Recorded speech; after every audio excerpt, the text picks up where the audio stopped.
Dr. Craig, a few weeks ago, you had an exchange at the Veritas Forum, Ohio State University.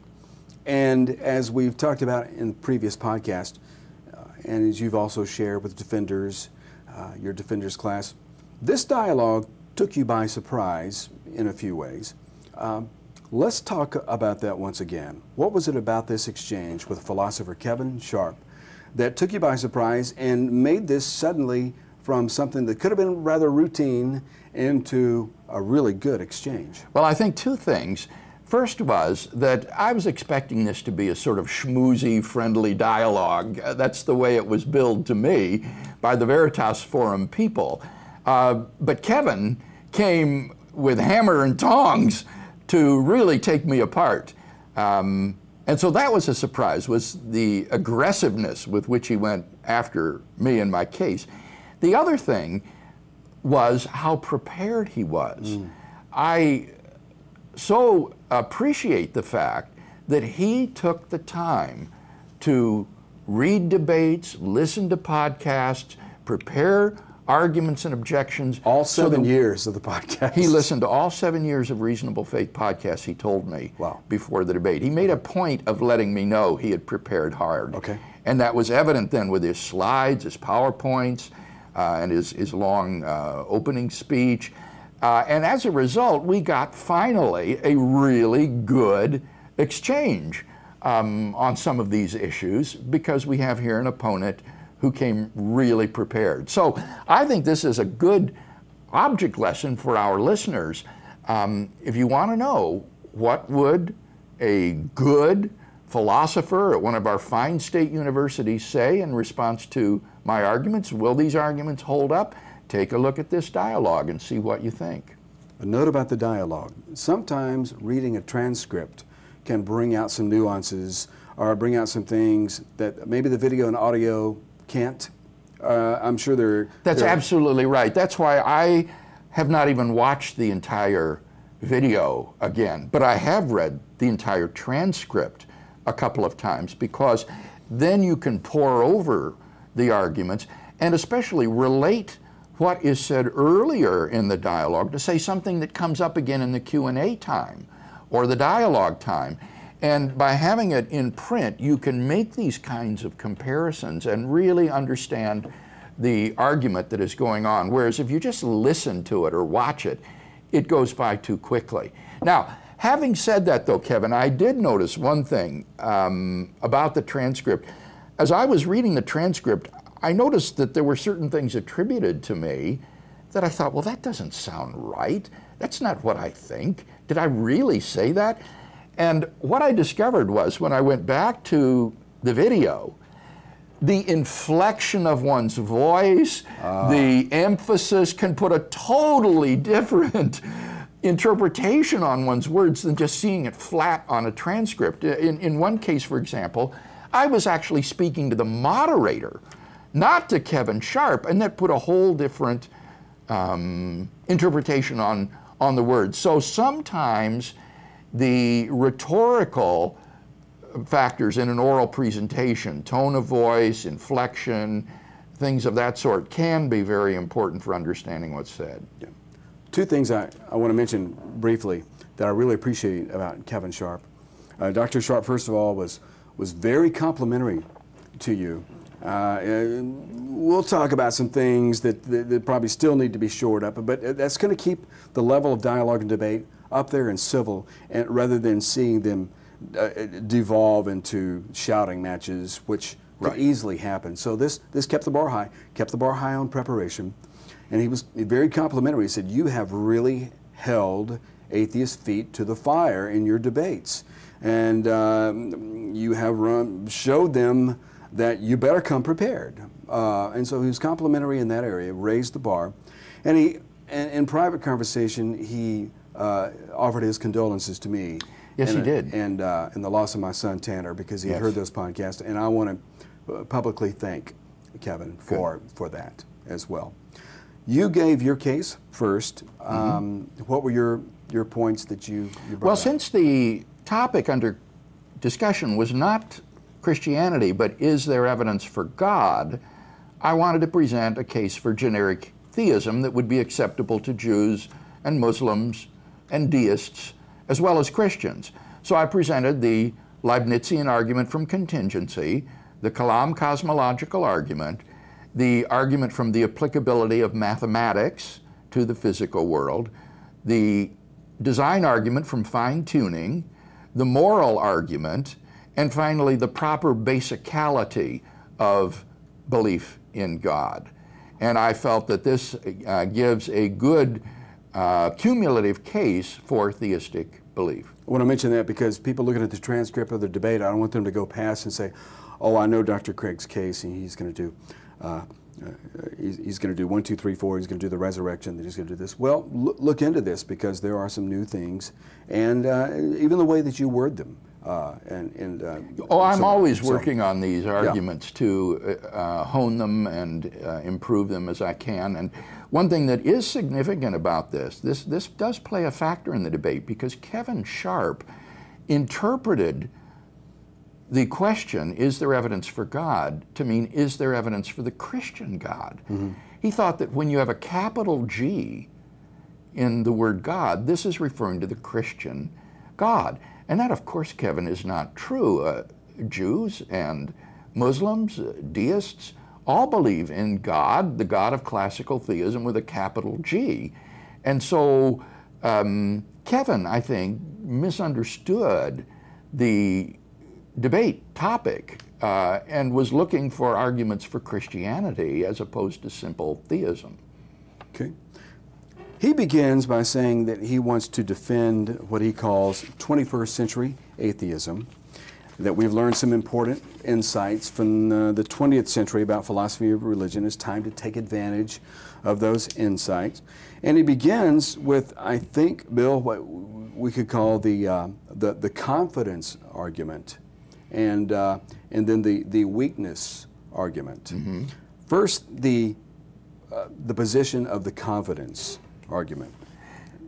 Well, it seemed to me, Kevin, that the so-called 21st century atheism was a bit of chronological snobbery.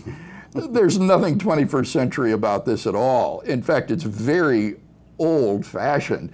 What he basically is saying is that belief in God is incompatible with modern science, and that if we believe in modern science, we should not believe in God. We have greater confidence in the truths of modern science than we do in God, and modern science is incompatible with God, and therefore we should not believe in God. Well, that's just old-line modernist Enlightenment mentality. There's nothing 21st century about that. And what's odd, Kevin, even though he says in his opening statement that belief in God with a capital G conflicts with our best scientific theories in biology, chemistry, and physics, he doesn't prove it. And I thought this was so strange because it was precisely to the best evidence of modern science that I appeal in many of my arguments to show the rationality of belief in God, such as the Kalam cosmological argument, the argument from fine-tuning, or the applicability of mathematics to the physical world. So he really has a burden of proof here if he's going to claim that science is incompatible with theism or Christian theism, and he never discharges that burden of proof. He just asserts it. Yeah. Now, just a quick note, when you say chronological snobbery, you're not calling Kevin a snob. That's a term that means... the recent is always better, that these people in the past were benighted, ignorant people, and we now have come of age, and so what is current is the truth, and these people in the past, you sort of look down on them. Yeah. You hear this all the time, Kevin, when people say, oh, these are Iron Age beliefs that Christians hold. That's chronological snobbery, you know, in a sense. We have better relationships today because we have cell phones than they had back in the day. Well, that could be argued, you know, either way. So the first thing that kind of struck me, Bill, that I wanted to run past you is that he said we should be formulating theism and atheism in terms of confidence levels from 0% to 100%, and not in terms of belief. And Kevin really complimented you on building systems, and he wants to build a system here. It seems a philosophical system, systematic theology, systematic philosophy, and so on. But the argument itself is going to require confidence. You know, I mean, are you confident in the confidence argument? And I made that point over and over again. I have no confidence whatsoever in his claim that in order to believe in God, I need to have a probability significantly higher than 51%. He gave no argument for that other than just an example. He gave an illustration that he thinks it's 51% probable that Hillary Clinton will win the presidential election. But that's not enough for him to believe that she will win. Well, fine, that's just an illustration. But in many other cases, Kevin, 51% might be enough for a person to believe in something, especially, as William James pointed out, if this is a pressing conclusion that imposes itself upon you and is a matter of great urgency and important. William James argued that in a case like that, you're perfectly rational to believe in something, even without evidence. This is James's famous essay, The Will to Believe.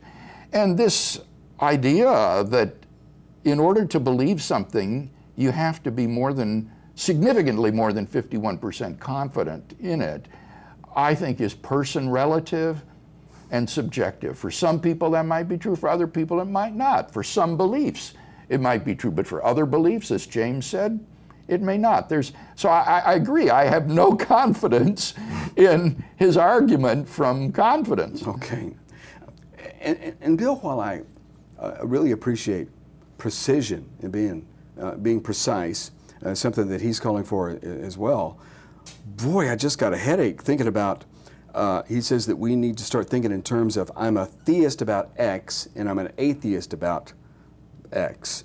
In other words, I'm an atheist with regard to Zeus. I'm a theist with regard to Yahweh. Yeah. Well, boy, we're going to have to go through a lot of gods.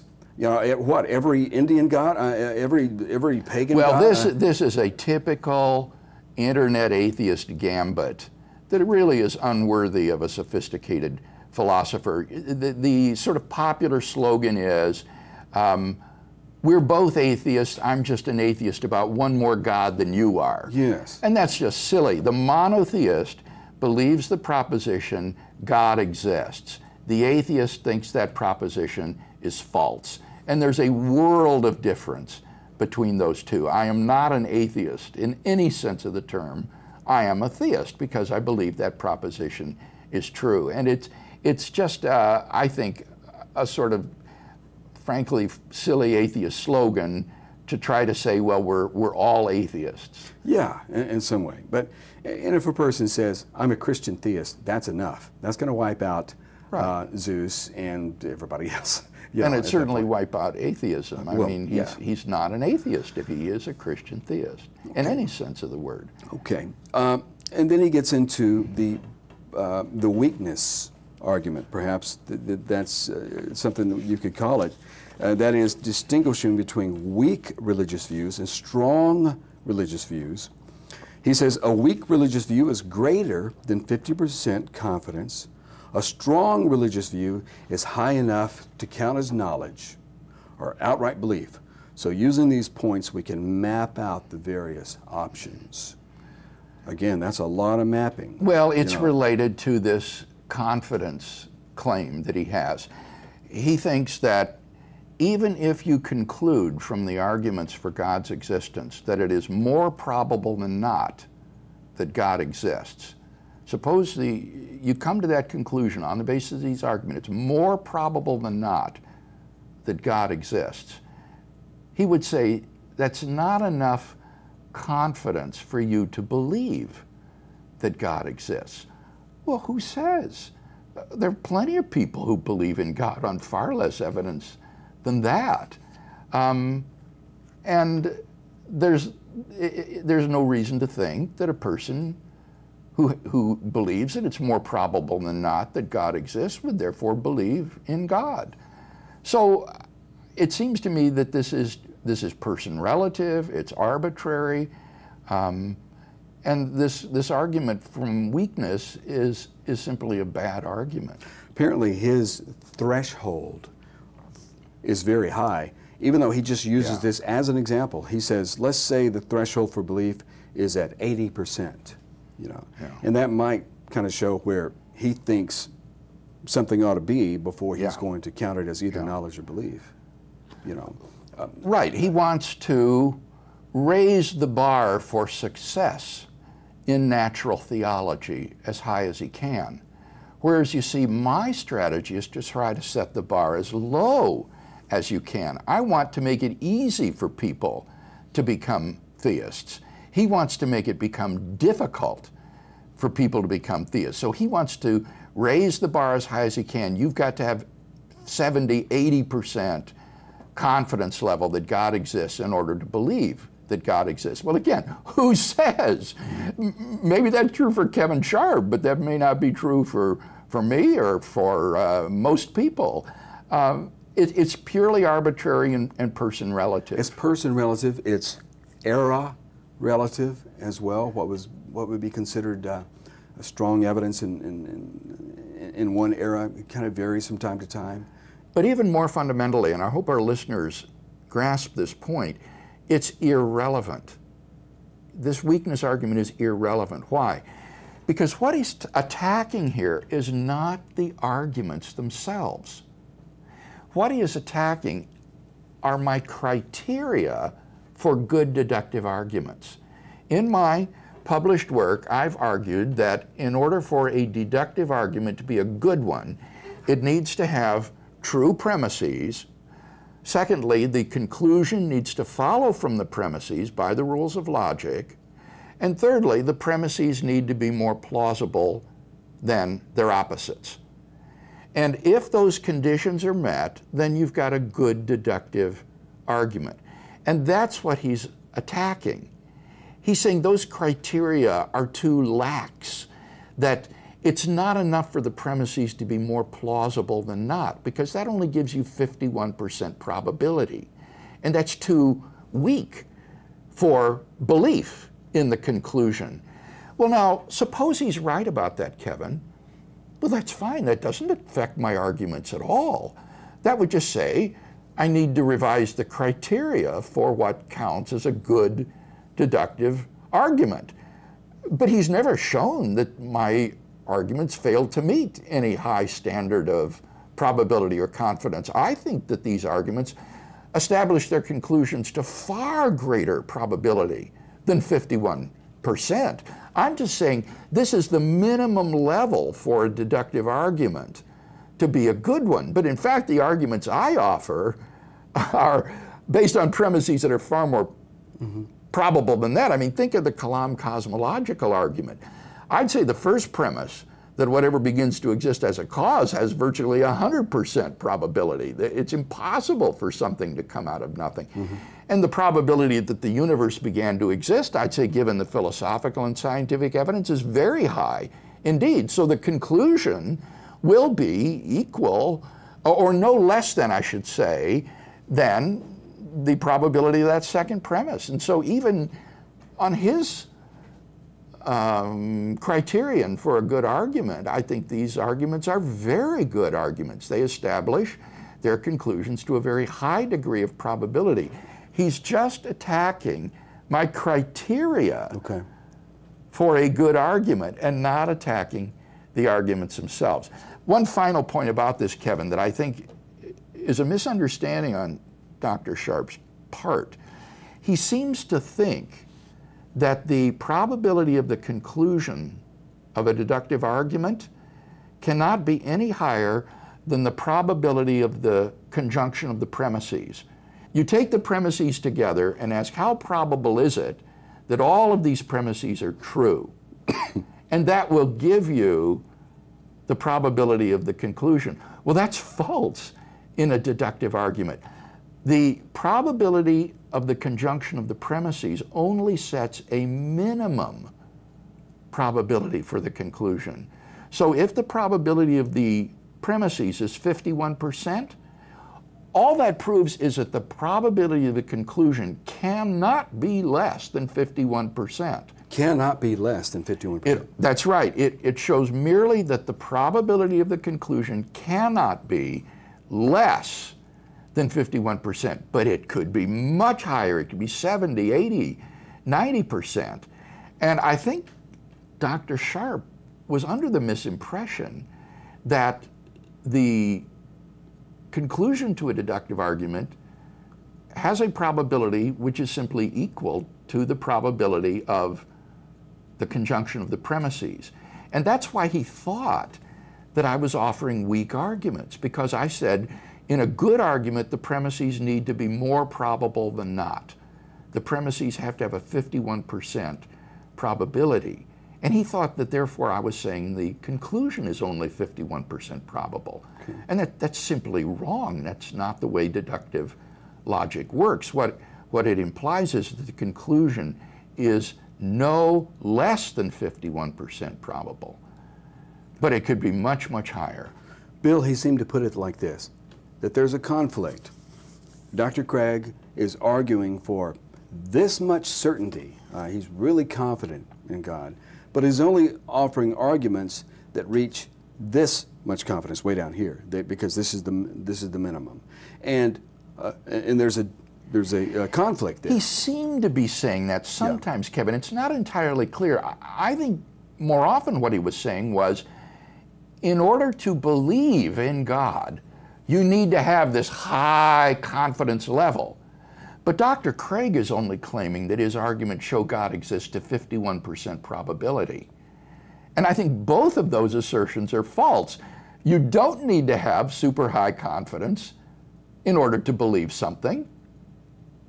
That's person relative and belief relative. And it's not true that the arguments that I give have conclusions that are only 51% probable. So the whole weakness argument, I think, is just misconceived. Let's continue this on our next podcast, and we'll get into Dr. Scharp's arguments for 21st century atheism that he presents.